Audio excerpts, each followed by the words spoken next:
Lecture کے پہلے حصے میں حقیقت پسندی کی مختلف جہات کے ساتھ ساتھ اردو افسانہ نگاری کے ایک اہم رجحان یعنی حقیقت پسندی کے متعلق قدر تفصیل سے میں نے گفتگو کی۔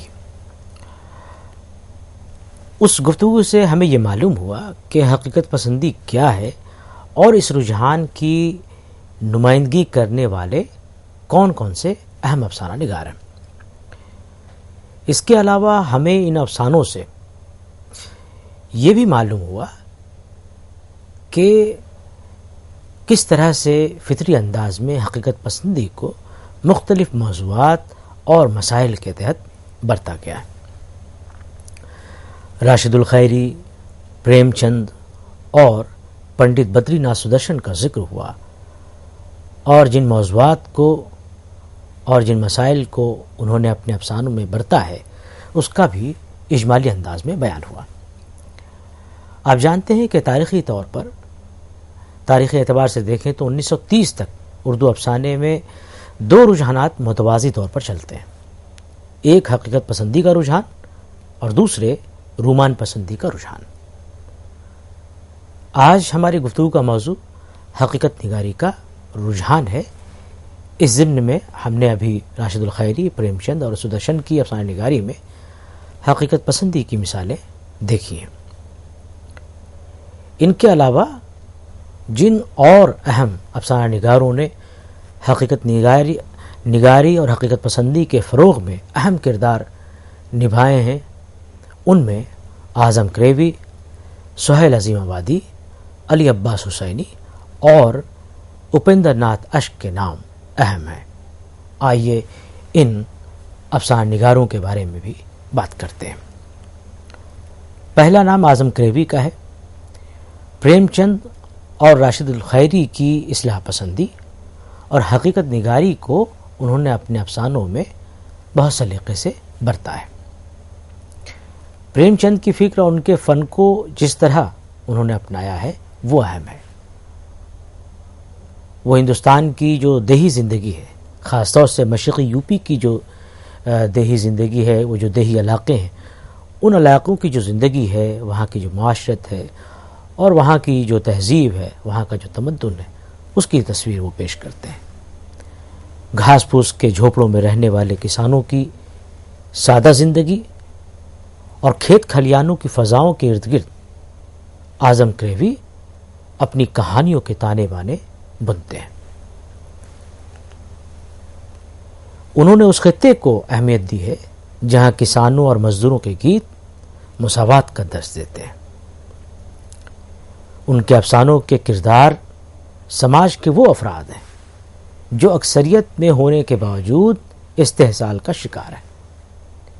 کسان، مزدور، مفلس اور نادار لوگوں کی زندگیوں میں جو نشو و فراز آتے ہیں، ان نشو و فراز کو اعظم کریوی نے اپنا موضوع بنایا ہے۔ سماجی جبر، طبقاتی جو تضاد ہے، مفلسی، توہمات اور ان سے پیدا جو مسائل ہیں، ان مسائل کو بڑے سلیس انداز میں انہوں نے برتا ہے۔ ان کی بہت مشہور کہانیاں ہیں، مثال کے طور پر بگلا بھگت، گناہ کی گٹھری، مایا، دکھیا اور لاج وغیرہ ان کے کافی اہم افسانے ہیں۔ یہ صحیح ہے کہ ان کے ہاں پریم چند کے آخری دور کی جو تخلیقی قوت ہے وہ نہیں ملتی، لیکن انہوں نے سماجی حقیقت پسندی کے رجحان کو فروغ دینے میں اہم رول ادا کیا ہے۔ عام طور پر انہوں نے دیہی زندگی پر قلم اٹھایا ہے۔ شیخ و برہمن، کنول اور روپ سنگار ان کے افسانوی مجموعے ہیں۔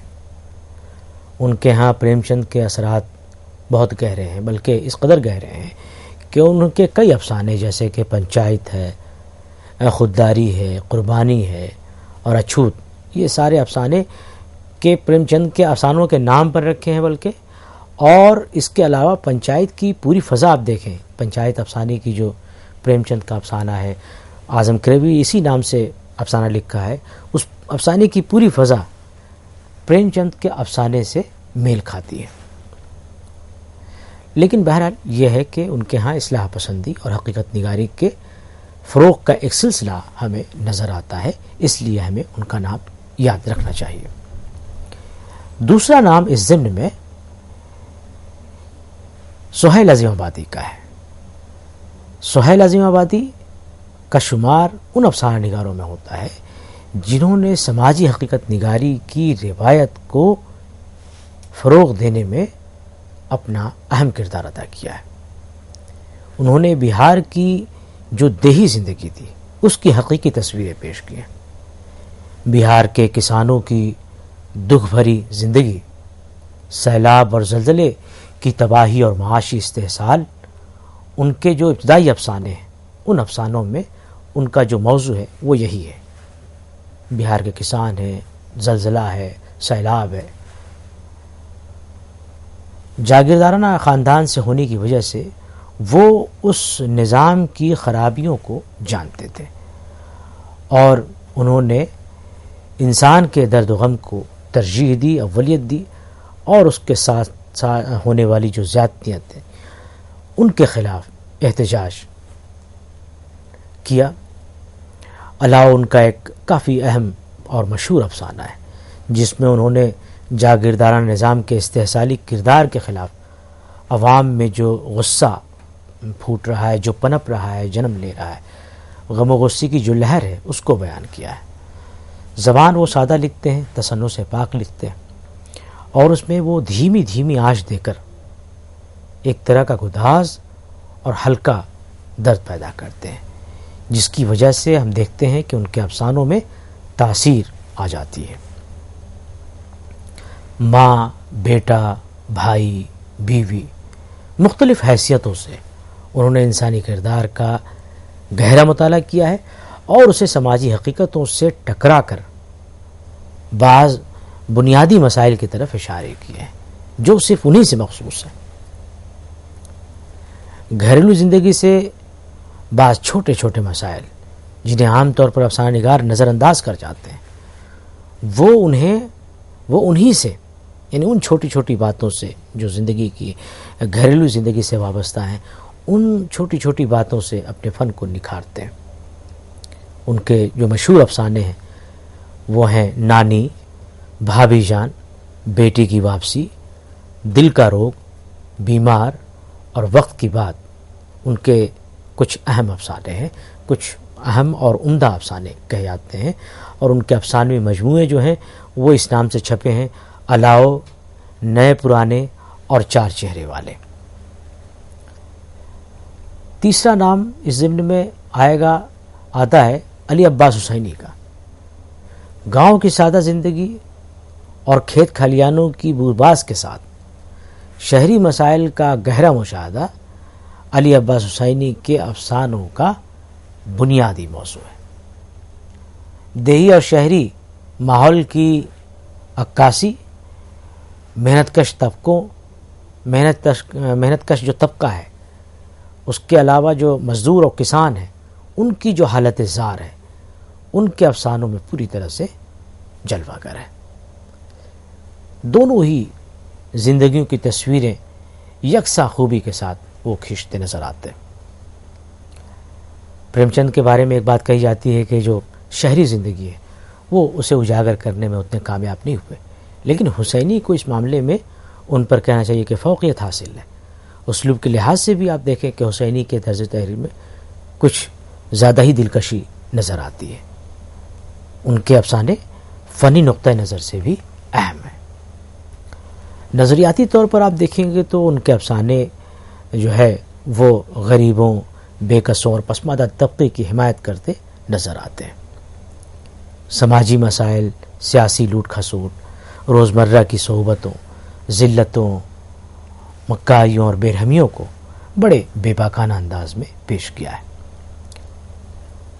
ان کے افسانوں کا مجموعی طور پر اگر کوئی خصوصیت بتانی ہو، کوئی بڑی خوبی بتانی ہے تو یہ کہہ سکتے ہیں کہ سب سے بڑی خوبی یہ ہے کہ وہ اپنے دور کی ترجمانی کرتے ہیں اور اس کے ساتھ ساتھ ہماری تہذیب اور معاشرت کے جو مد و جزر ہیں، جو نشے و فراز ہیں، اس کی تصویریں پیش کرتے ہیں۔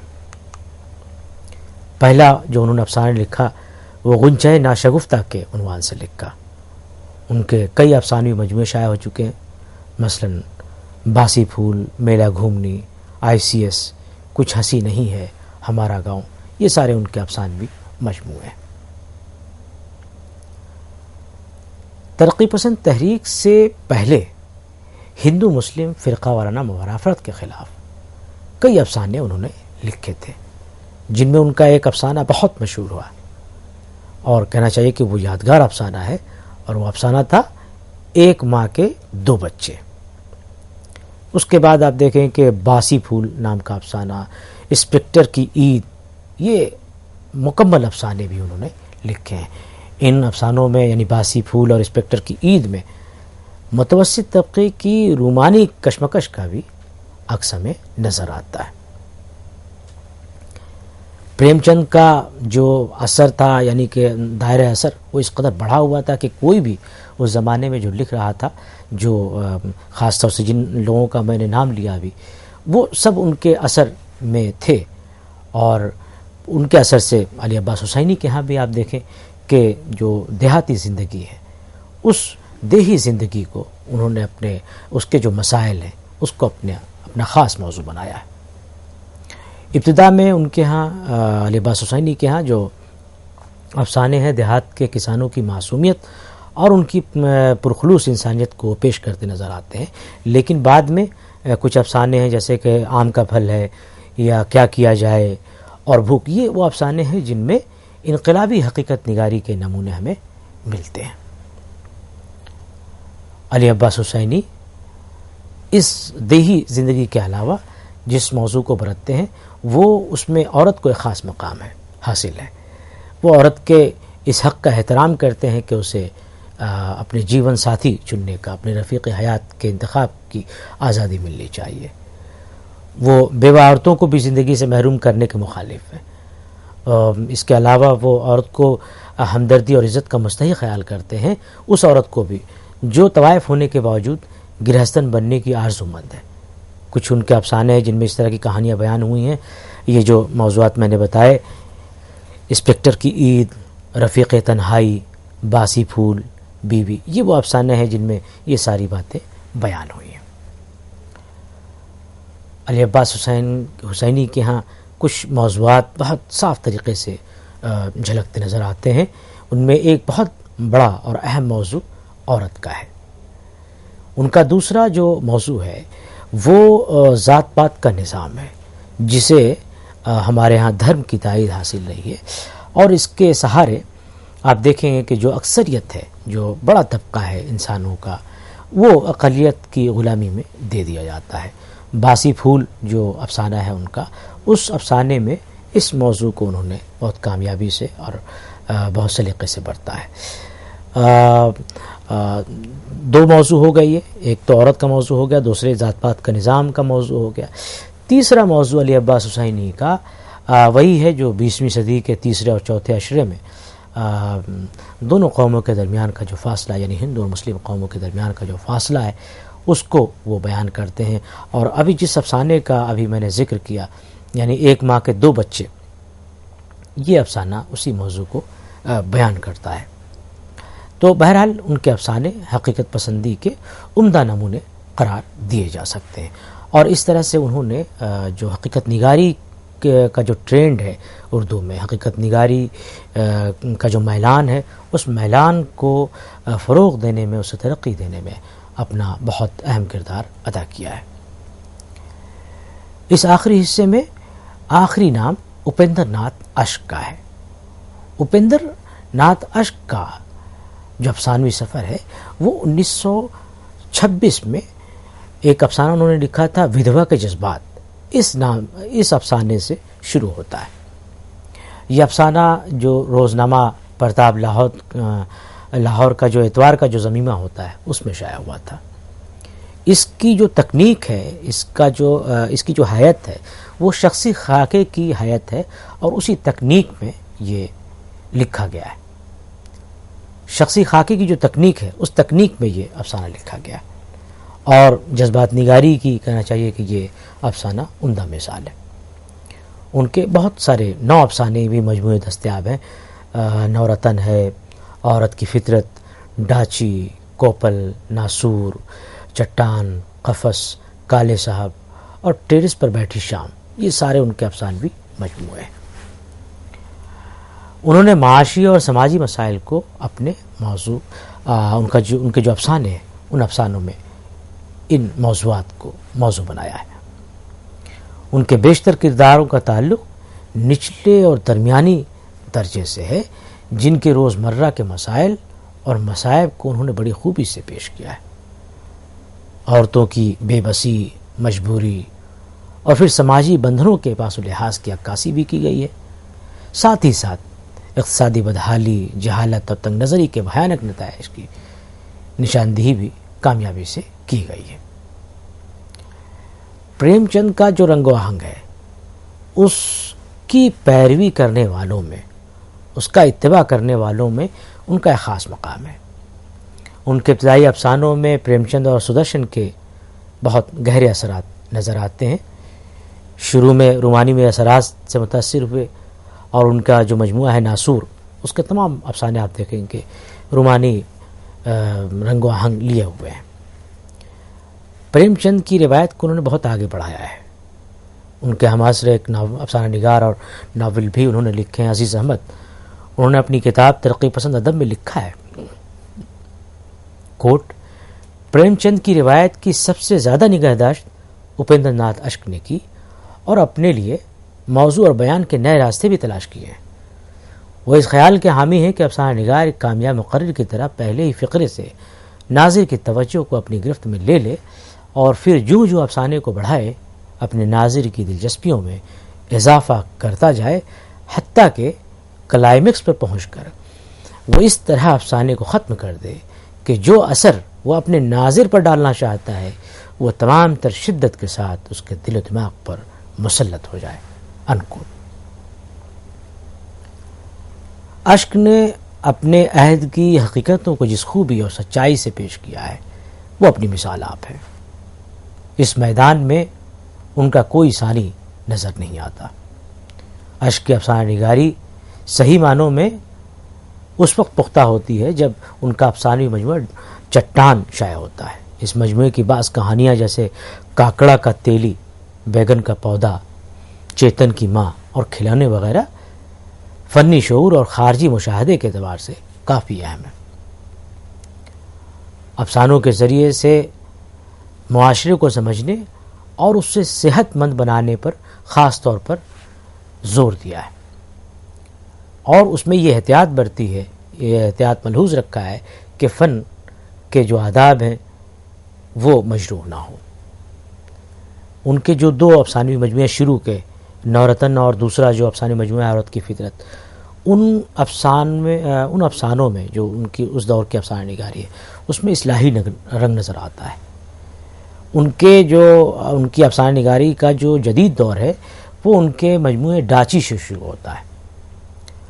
اس ڈاچی میں کچھ افسانے سیاسی موضوعات کے حامل ہیں، اس کے بعد کوپل، قفس اور ناسور میں ایک حد تک جذباتیت ہے، تاہم اس میں جو لوور مڈل کلاس ہے سماج کا، اس کے جو معاشرتی زندگی ہے، اس کے ہاں جو جنسی عدم مساوات ہے، جو تشنگی ہے اور جو بے بسی ہے، اس کی بہت کامیاب تصویریں وہ پیش کرتے ہیں۔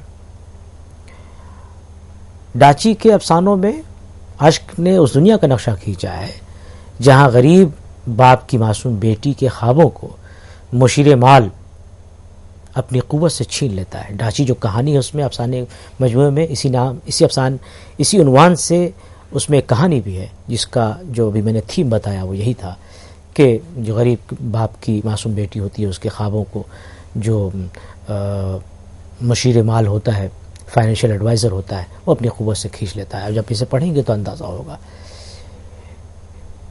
جہاں غریب قلی بھوک ٹالنے کے لیے استطاعت سے جتنا وہ اٹھا سکتا ہے اس سے زیادہ وہ اٹھا کر کے آگے بڑھتا ہے اور پھر وہ دم توڑ دیتا ہے۔ تو فنی لحاظ سے ان کا سب سے بہترین افسانوی جو مجموعہ ہے وہ چٹان ہے۔ اس میں کچھ بڑے اہم افسانے ہیں۔ ابال ہے، کاکڑا کے تیلی، یہ افسانہ ان کا بڑا مشہور ہے، اس میں جس میں ایک غریب دیہاتی کو کنبے سمیت اپنے شہری دوست کے بیٹے کی شادی میں شرکت کے لیے راہ میں دکھایا گیا اس افسانے میں، اور راستہ اتنا لمبا ہو جاتا ہے کہ وہ اپنی بیوی اور بچوں کو واپس گھر بھیج دیتا ہے۔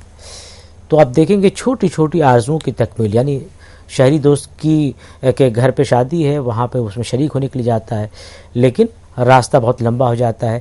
اس کے ذریعے سے اشک نے یہ بتانے کی کوشش کی ہے کہ ایک ایسا معاشرہ جس میں چھوٹی چھوٹی آرزوؤں کی جو تکمیل نہیں ہو پا رہی ہے، وہ خود نہیں بتاتے ہیں، لیکن افسانے کی خوبی یہ ہے کہ جب مرکزی کردار کی جو اداسی ہے، اس اداسی سے جو افسانہ پڑھنے والا ہے اس کے دل پر ایک ملال کی کیفیت طاری ہو جاتی ہے۔ انہوں نے سیاسی اور سماجی حقائق کے ساتھ ساتھ نفسی حقائق کو بھی پیش کیا ہے۔ ان موضوعات کے علاوہ اپیندر ناتھ اشک کے ہاں جنس کے موضوع کو بھی کا بھی موضوع ملتا ہے، اس موضوع کو بھی انہوں نے بڑھتا ہے، لیکن ظاہر ہے کہ انہوں نے ان کی جو توجہ ہے وہ لذتیت نہیں ہے، بلکہ وہ کسی کردار کے اندر مچلتی آرزو کو گرد و پیش کے جو بے تعلقی ہے یا بے حسی ہے اس کے مقابل لا کر کے ایک عجیب و غریب قسم کے تضاد کی تصویر وہ بناتے ہیں۔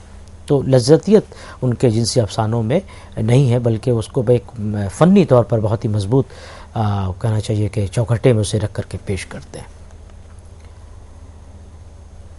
غرض آپ دیکھیں کہ حقیقت پسندوں کا ماننا یہ تھا کہ ادب جو ہے وہ زندگی کا ترجمان ہے، اس کا عکاس ہے، اس کا آئینہ دار ہے، اس لیے ادب میں زندگی کو اس انداز میں پیش کرنا چاہیے جیسی کہ وہ ہے۔ ہم نے ابھی دیکھا کہ پریم چند ہوں، راشد الخیری ہوں، سدرشن ہوں، اعظم کریوی ہوں، سہیل عظیم آبادی ہوں، علی عباس حسینی ہوں، یا پھر اخیر میں ابھی جن کا میں نے ذکر کیا اپیندر ناتھ اشک، ان سارے لوگوں کا جو مطمع نظر ہے اخیر کے خاص طور سے شروع میں تو ظاہر ہے کہ داستانوں کا انداز تھا ہمارے ہاں، تو ان کی تحریروں میں داستان بھی رنگ و آہنگ در آیا ہے، لیکن بعد کے جو افسانے ہیں، بعد کی جو تحریریں ہیں، ان تحریروں میں ہم دیکھتے ہیں کہ جو حقیقت پسندی کا جو رجحان ہے وہ کافی تقویت کے ساتھ، کافی زور کے ساتھ، شدت کے ساتھ وہ ان کی تحریروں میں آیا ہے۔ مثالیت یا رومانیت یہ حقائق پر پردہ ڈال دیتی ہے، جس کی وجہ سے سچائی چھپ جاتی ہے، لیکن ان حقیقت پسند افسانہ نگاروں نے پردے کے پیچھے واقعات جو رونما ہو رہے تھے، جو واقع تھے، حادثات ہو رہے تھے، ان کو اجاگر کرتے ہوئے سماجی، معاشی، سیاسی اور طبقاتی جو تصادم ہے، جو ٹکراؤ اور کشمکش اور کشاکش ہے، اس کو بطور خاص موضوع بنایا ہے۔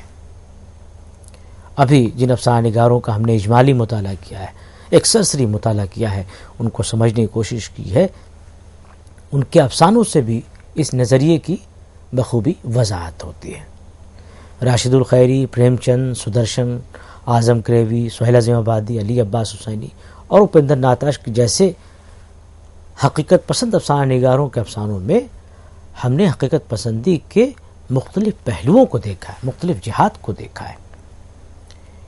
ان افسانہ نگاروں نے سماجی انتشار، اخلاقی گراوٹ، تہذیبی استحصال اور طبقاتی کلاس جو اسٹرگل ہے، طبقاتی کشمکش سے جو پیدا ہونے والے مسائل ہیں، ان کو پوری طرح اپنی گرفت میں لے کر نہ صرف معاشرے کی جو شبیہ ہے، معاشرے کی جو تصویر بگڑ رہی تھی، اس تصویر کو منون پیش کیا ہے، بلکہ اس کو سنوارنے اور نکھارنے کے جتن بھی کیے ہیں۔